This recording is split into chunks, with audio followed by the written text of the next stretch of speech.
प्रणाम। जय गुरुदेव। परम पूज्य गुरु महाराज के चरणों में नमन करता और आप सबको प्रणाम करता।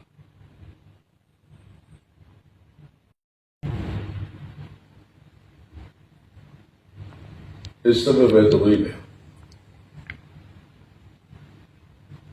यहां पर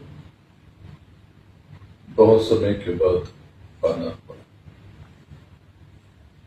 जब मैं दुबई को देखता हूं तो लगता है कि यदि मनुष्य तय कर ले, ठान ले, तो क्या नहीं कर सकता। वो रेत में सोना उगा सकता है, हवा में महल बना सकता है, समंदर को काट सकता है, पहाड़ों को उसकी दिशा बदल सकता है, यानी जो चाहे वो कर सकता है। क्यों? कि आप सब प्रभु का अंश, आप सब मालिक की चेतना हो, उसी मालिक का हिस्सा हो जो सृष्टा है इस सृष्टि का, जिसने ये संसार रचा है, जिसकी मौत से ये समूची कायनात है। देखो प्रेमियों, ये मानव तन, अनमोल मानव तन, वक्त ये मिट्टी की रेत की तरह फिसल रहा। कुछ समय में ये वक्त बीत जाएगा और आपकी सांसों की बूझी चाया हो जाएगी।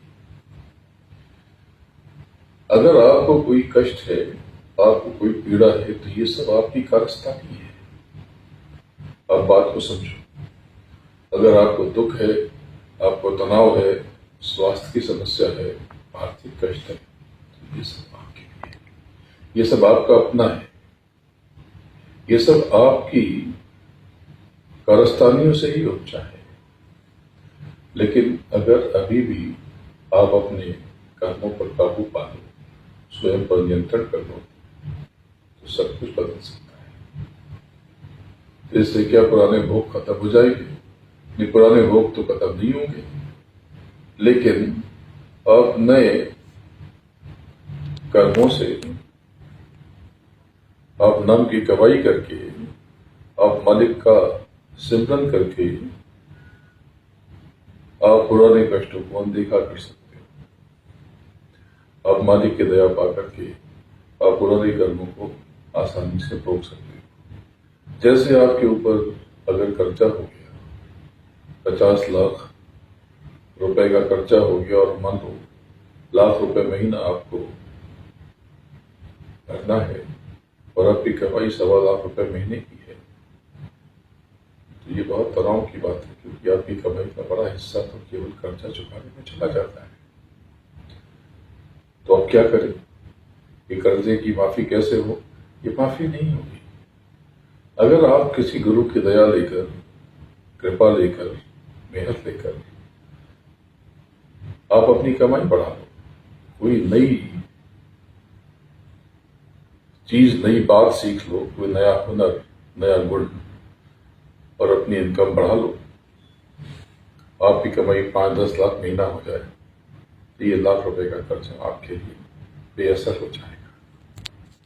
मानव तन अनमोल है। कौन से कर्म करें, कौन से ना करें? क्या कोई पूजा पाठ भाग्य बदल सकता है?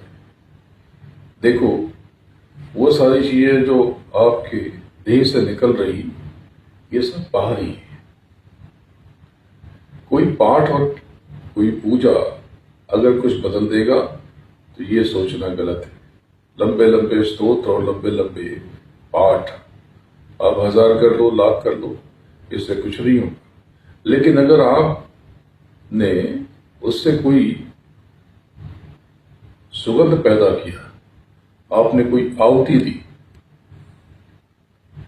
तो जरूर ये कर्म है। ये सब कर्म कांड है। जो बाहरी पूजन है, ये पूजन नहीं है, ये कर्म कांड है। पूजन का अर्थ है आपकी जीवात्मा से उस परमात्मा का सिमरन। पूजन का अर्थ है चेतन से चेतन का स्मरण। लेकिन आप जो संसार जो पूजन कर रहा, वो कर्म कांड है। तो कर्म कांड में भी अगर उससे कोई खाता बन रहा तब तो वो लाभप्रद है। जैसे मीठी वाणी अगर आपने किसी से किसी के लिए प्रयोग की, इस्तेमाल की, तो इससे लाभ हो जाएगा। कड़वे वचन बोले नुकसान हो जाएगा। लेकिन लंबे लंबे पाठ, लंबे लंबे मंत्र का जाप, इससे इस कलयुग में कुछ नहीं होने वाला।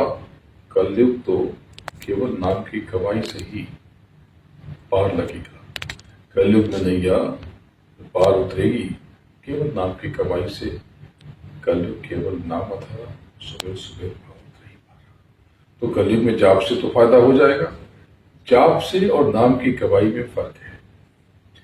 जाप बाहरी क्रियाकलापों के लिए है, इससे केवल आपका आभा मंडल बनेगा, विकसित होगा, और अगर आप उससे कोई काम कर सकते हो तो कर लें। लेकिन आप अपने हरकतों को बदलोगे नहीं, अपने मनोभाव को बदलोगे नहीं, आपके आचरण में कोई परिवर्तन होगा नहीं। केवल आप कोई माला फेर करके, घंटों घंटों माला फेर करके, आप लंबे लंबे पाठ करके अगर आप सोचते हो कि आप पार लग जाओगे, तो ये असत्य है, ये मिथ्या है, इससे कोई लाभ नहीं हो सकेगा। सत्य को समझो, तथ्य को समझो, बात को समझो, भेद को समझो। ये मानवता अनमोल है। आज आपको सत्संग आसानी से मिल रहा तो आपको इसकी कीमत नहीं है। एक बात समझ लो कि आगे सत्संग दुर्लभ हो जाएगा। आज दुबई में बैठ करके मैं एक नई बात का ऐलान करना चाहता हूं। यहां से लौट करके ये काफिला निकलेगा, लेकिन उसके बाद धीरे धीरे कुछ समय के लिए मैं लोगों से कुछ समय के लिए संपर्क बंद कर दूंगा। कुछ समय बाद ये सामूहिक सत्संग थोड़े समय के लिए रुक जाएगा।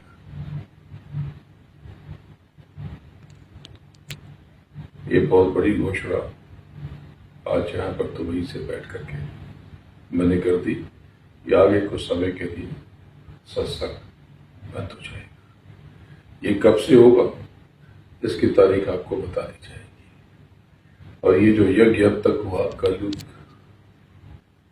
में, कलयुग के जाने का और कलयुग में सतयुग के स्वागत करने का, ये यज्ञ भी अब बहुत नहीं होगा। मालिक का आदेश निर्देश अब स्पष्ट है। जब कुछ यज्ञ और होंगे, बहुत ज्यादा यज्ञ अब नहीं होंगे। तो अब तक ये जो विभूति, ये जो आपको मिल रही, ये आपके लिए बेशकीमती हो जाएगी। जिस घर में विभूति होगी यज्ञ की, उस घर में बड़ी बड़ी परेशानियां न्यूनतम हो जाएंगी। इस बार की यज्ञ की विभूति इस बार की बसंत पंचमी से वितरित की जाएगी, बांटी जाएगी, आप तक पहुंचाई जाएगी। इस बार जो यज्ञ हुआ महाराष्ट्र की नवी मुंबई में, ये विभूति बहुत चमत्कारिक है, अद्भुत है। ये आपके हर तरह के भौतिक, मानसिक, शारीरिक